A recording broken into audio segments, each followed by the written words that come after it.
What is up, guys? It's your boy Aniki here, and today we're discussing the latest My Hero Academia chapter. I'm going to get right into it.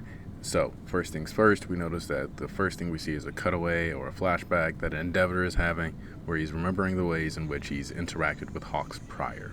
And the thing that's sticking out most to him is the way that Hawks is carrying himself, his communicative patterns.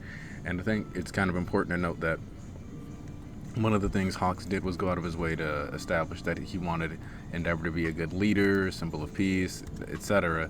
And then he turned around and, drew attention to him, gave essentially what he's done is set it up so that no matter what happens, everybody's eyes are now directed towards Endeavor. That's what ends up being the result of him taking down the high-end Nomu, aka Hood Chain, and, being number one in general, and everybody's now focused on him. He was intentionally pulling the media, pulling the eyes of the civilians, everybody towards Endeavor. In the same way now, we actually have lines being drawn in the sand to a certain degree in which Endeavor is being drawn onto the side of good. It will be the general, the leader, so to speak, possibly referenced the light of the destruction that was mentioned in the previous chapters by the Stardust guy or whatever. And what you have being established here is the potential for the war being essentially the faction led by Endeavor versus the faction led by Shigaraki, culminating into the hero side losing, further establishment of the rise of the villains, and that leading to the time skip, eventually the death of All Might, all these other things that we know are on the horizon. Now, one of the things that goes throughout the chapter, though, is that, Deku's typical Deku, he acts like a fanboy. He says, yeah, I'd love to read the literature that the number two hero is reading. He's basically like a missionary. Bakugo isn't exactly, feeling his vibes, which I think is important because, Bakugo can tell something's wrong, which is something that I think has been highlighted throughout the series, is that of the three children, Bakugo's the most perceptive of these, whereas, Deku tends to be more, latched on the fanboyism. And Shoto was blatantly socially inept per his behaviors in previous chapters, or even looking as recently back as the interview chapter where he was told he would be a lady killer and he immediately worried about women actually dying. Also why in the recent data books Shoto's got a B in knowledge to Deku's and Bakugo's A ranking, which has a combination of their street smarts, but then also the fanboyism of Deku would make him a bit of a fanatic, and Bakugo having higher technique skills or having a quirk that requires more thought process also would put him into more calculative nature, where Shoto's been able to skate by on overwhelming power for the most part. They highlight the fact that there's only a 6-year age gap between the way Hawks interacts and the way the kids perceive the world and the way they interact, and I think that's just something that's worth highlighting in general. Is there really is a difference between being an early 20-somethings and even being a 16-year-old. You might be somebody watching my channel right now and you're like, nah, man, those 4 years, no, they'll mean a lot. That's why it's weird whenever 22-year-old dudes are hollering at 16-year-old girls. There's a lot that happens in that 6 years, or a lot should happen within that 6 years, where it just only weird, man. We get introduced to the Endeavor Agency. This is one of the things that I think is kind of important, just because from a world building perspective, we're always told that different heroes have different agencies with their own ensemble. We get Horikoshi showing his consistency once again, where we have all the way back from Hosu incident characters being reintroduced based on their costumes. We have in general, but also the fact that he's got more famous sidekicks, which would also make sense that even though Burnin is a sidekick and Deku's obsessed with pro heroes, it would make sense that he would naturally gravitate and know about the sidekicks of the current number one hero. In addition to that, it would make sense that some of those pro heroes or sidekicks would be good enough to have their own reputations, just because you don't think Endeavor's not going to have nothing but scrubs and fodder under him. In the same way that Tensei's agency was famous for having 50 sidekicks, Endeavor's got 30 plus, but also they handle 100 cases a day. It's a good way to show how it's done, from the cleanup, the hostage rescue, or that kind of situation. Making sure that the victims are well tended to is obviously a job that goes beyond the scope of just what Endeavor's skill set has, because he is not Papa nurturing or anything like that. He's moreover a guy that's gonna go in there and do it. Also, I'm just gonna point out that once again, the phrasing for like the way the coding is done is a lot more subtle, or it actually makes sense versus if you've read like fanlations, because here he says, give the highlighted sections a glance. That's my second recommendation in so many words. Whereas in the fanlations, he says that's my recommendation as number 2, which that just makes it sound like he's talking to the kids. Here, the coding is obviously more directed towards Endeavor.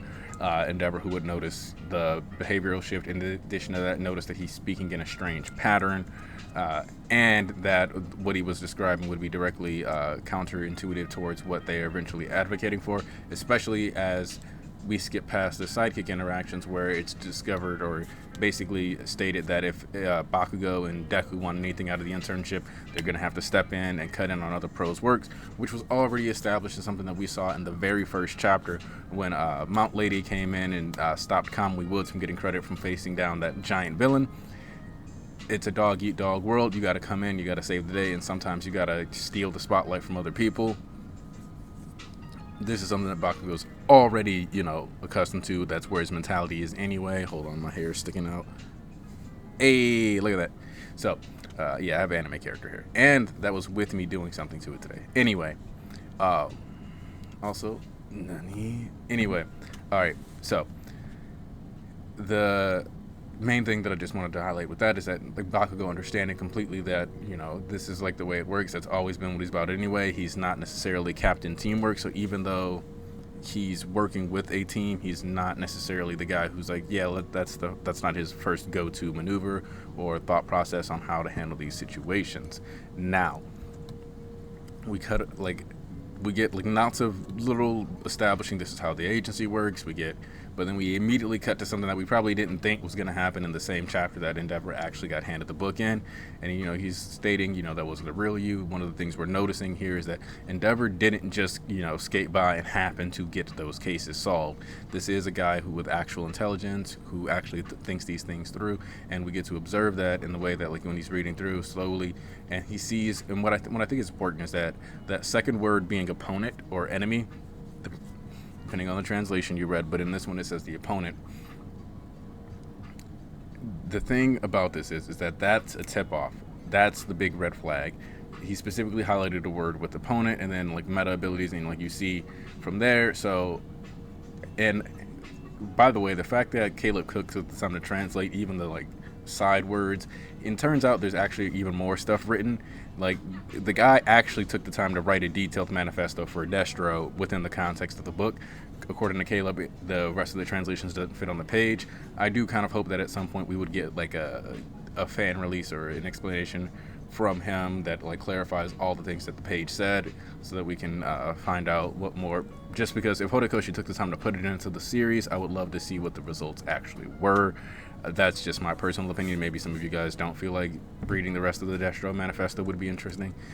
I highly doubt we'd get a bunch of world building, but it would give us some insight into the psyche of the character, since it is an autobiography, and that would just kind of give us a good juxtaposition between where Reed Destro landed psychologically versus where Destro was mentally. So from here, we see, he's flipping through. The opponent is the Meta Liberation Army, the League, hijacked, 100,000 members strong. Boom. And Hawks it's kind of funny because Hawks is like, I don't know, Endeavor's kind of dense. I don't know if he's going to get it. But like before Hawks even makes it back to base, NG's got the code cracked. And that's something that I think is rather impressive. But it's in of itself a good way to highlight one of the ways in which a lot of manga often tell you, oh, a character is intelligent is they just know things and then they just show up and do it. But instead, specking into the investigative process and watching Endeavor deliberate and see flipping through the page, understanding the symbolism, the meaning behind the words that were being highlighted, I think is far more interesting and an engaging way of showcasing this intelligence, instead of just off-screening him figuring out, oh, the Meta Liberation. No, he showed us the process, he showed us what allowed it, and gave us the context clues within, like, why it would make sense to eventually check that. In addition to that, by showing the very first word being opponent, it gave a red flag in of itself. It shows that Hawks is actually really good at this whole, like, playing the long game and thinking of the ways in which to communicate to someone effectively, but it also highlights the fact that Endeavor is a smart enough guy and perceptive enough guy to pick up on it. Now, one of the things that I want to talk about once they get back to is that everyone everyone in the League of Villains is getting new support gear. Ignoring the fact that Hawks had to do this to make sure that he couldn't be seen like writing something down, then he has to specifically phrase it. That means he had to write the message, come up with the code, all these other things, before even actually highlighting the section, not even knowing for sure what was in, like if he could make the right message in the book. Then he had to figure that out. So all in all, like the level that like Hawks had to read this book and master it, understand it, make the highlighting strokes to make sure that it showed up as a message without coming off as completely suspicious to people who are literally watching his writing and breathing communications every day is actually pretty astounding. And obviously, again, like I said, the size of the trackers is exaggerated when we can see them. They are not that big. Otherwise, other characters would have noticed them by now. And in addition to that, Hawks would just send the feathers somewhere else and scout like the other area or whatever, or make sure that none of the cameras that were capable of seeing could see his right hand right or whatever. That's so obviously they're smaller than that, and he really can't genuinely see them, and that's an aesthetic visual thing for us. But like I was saying, everybody's got support gear. If you notice, Gigantomachia is wearing some kind of braces on both shoulders, and it looks like he's got bolts in his ears. There is something designed here to make sure that Gigantomachia has, like he's got some form of support gear, and I don't know what it is, what it's gonna do.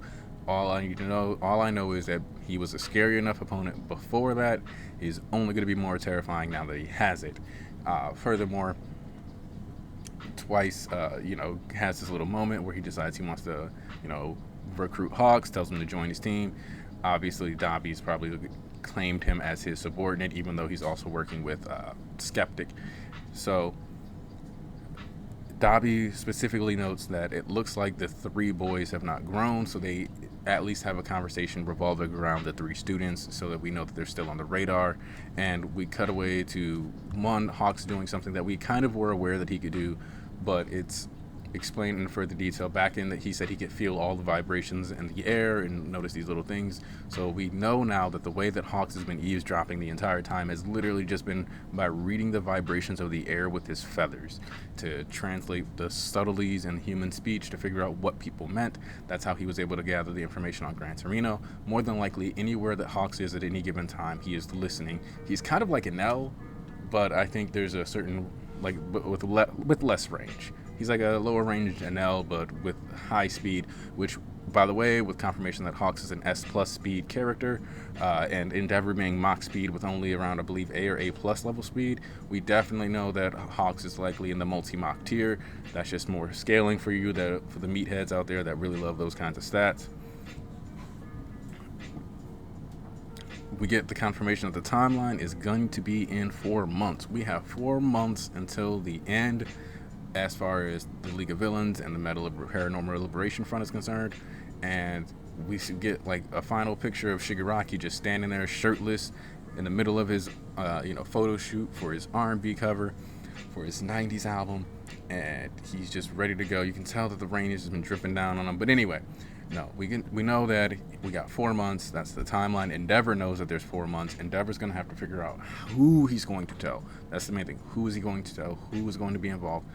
Does he go to UA? Does he go to Shiketsu? Maybe he specifically only goes to those two places. Maybe there's a lot of possibilities for where Endeavor can go, but I don't think he's going to keep it a secret that there's a 100,000 army force. And the reality is that even if the commissioner, as Hawks makes it a point to mention, doesn't get the message, the fact that if Endeavor does for sure have it means that information can be carried on and passed on to him or to them through him, even if they didn't get it in the first place. This also means that there's a chance that Endeavor could tell the kids, and the kids could pass that along, and potentially this could lead to the traitor being revealed, depending on how much time the work study spends away from the classroom or how much it spends within it. So these are just like little different ways in which we can find disruption within, whether it could be Hawks getting outed because of the fact that one of the students could find out and then they could spread it between each other or anything like that. The reality is we don't know exactly how it's going to go down, but there's no way that I see the heroes winning in 4 months unless the main goal is that by the end of within the next 4 months, Endeavor dies, All Might dies, and somehow the kids have a massive enough power burst that they become capable of taking down all these forces. That being said, some of the kids already have better stats than some of the villains, like Shoto, Bakugo, Deku. Like Bakugo and Deku have A grades in everything or above. except for aura and language. But like combat wise, they have A plus grades. Shoto, the only thing he has a B in is he's got a B in knowledge, he's got a B in technique, or B minus in technique, and that's because he's been just spamming AoE for a long time. But that S in power and that A in speed, as far as combat goes, that might be enough compensation right there. And again, the size and scale of the attacks. So we have viable ways in which they can go toe to toe with maybe the fodder or like the members of the 100,000, ways they can scale up. But the big issue here is just going to be that, like, are they ready for Shigaraki? Are they ready for these high ends? And based on the current information, the answer is no. I'm interested to see where this is going. I actually don't have a lot of like super character psyche analysis to give you for this chapter. It's just everybody's delivering with what they need to do, and that's honestly all you can really ask for. But at the same time, the tension, the stakes, currently everything is building towards what the stakes and the gravity of the situation is, and it's less about people's individual journeys. Currently, we're seeing where their plots and their actions are headed. So that being said, I hope you guys all enjoyed this week's chapter. I know I certainly did. Let me know what you guys think in the comments below. Remember to like, share, and subscribe if you enjoyed the content and would like for other people to see it as well. You guys have a wonderful day. I'm looking forward to the chapter, the arc's progression, because the way I look at it, the further along the arc goes, the more in-depth the content will go. And I mean, we might end up like 4 chapters from now, we might end up back at the 30-minute video mark. So you guys, wonderful day. Anaki out.